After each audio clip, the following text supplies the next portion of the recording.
anything you want to him. I hired you to be an actor, Rick, not a TV cowboy. You're better than that. Line?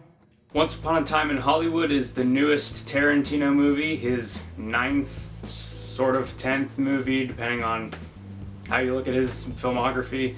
This was my most anticipated movie of 2019, and I can say after seeing it twice that it is definitely a really good movie. Some people may be put off by certain aspects of the movie. I'll just come out with it right at the top. The movie doesn't really have that much of a plot, or at least it has a plot that is not traditional to how we've become accustomed to viewing movies. And by that I mean, in the title of the movie, Once Upon a Time in Hollywood, this is very much a snapshot kind of a movie, taking place only over a couple of days, and it's really about the characters in the movie and the setting of Hollywood itself. There is a light plot that the events in the movie move throughout, but it's very much, I've heard a lot of people describe it as a chill-out movie or a hangout movie, and I agree with that statement. It's very much, like I said, about the characters, about what they're doing day to day, and also about Hollywood in the 1960s.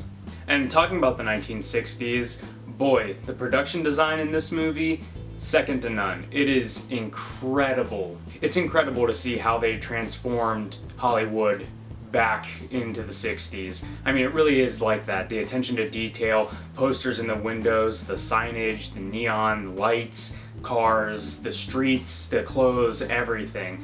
The music, Tarantino is known for his great music choices, and all of that is here in spades. I will honestly be surprised if this movie does not win a production design Oscar, because it is seriously jaw-dropping. There's even a moment in the movie that is literally just a couple, probably like a minute or two of just the city coming to life at night. It's getting just dark enough and all the signs start coming on, the lights, all these different buildings and restaurants. It's really incredible, and honestly for me, it's worth the price of the ticket alone. Another thing that some people may not like, depending on who you are, is the runtime. The movie is about 2 hours and 50 minutes, and on the second viewing, it definitely starts to feel pretty slow. Scenes just sort of hang for a long time, and with the absence of a more upbeat plot, it can really start to feel like it's dragging in parts. But if you're into Tarantino and you're in for this kind of a movie, this hangout movie where it's not really in a rush to get anywhere, then you won't really find any issues with it.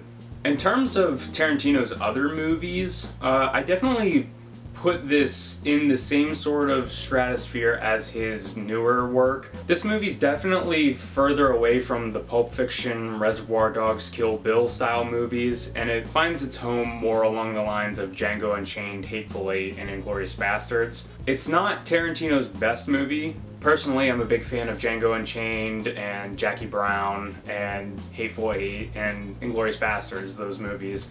And I definitely like this one a lot, especially because I do like so much of the era. It's really the perfect setup because I really do like the 1960s aesthetic, the music, the cars, and all that. It seems like the perfect storm of a Quentin Tarantino movie set in one of the most stylish eras in American history. So I was going into the movie thinking that I would like it a lot and hoping that it would be his best movie yet. It isn't, but it's still great, and it's still far better than most other movies that are out right now. Brad Pitt, Margot Robbie, Leonardo DiCaprio, all three of them amazing performances. Really good performances from all of the supporting cast that are regulars among Tarantino's movies.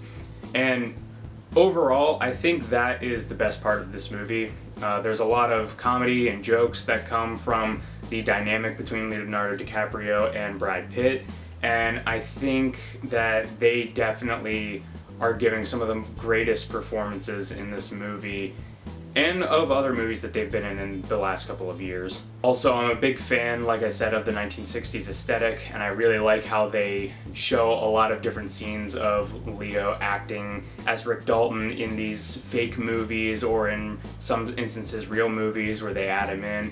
but everything is shot to look period appropriate and in 4:3 aspect ratio. So a lot of that stuff is really great.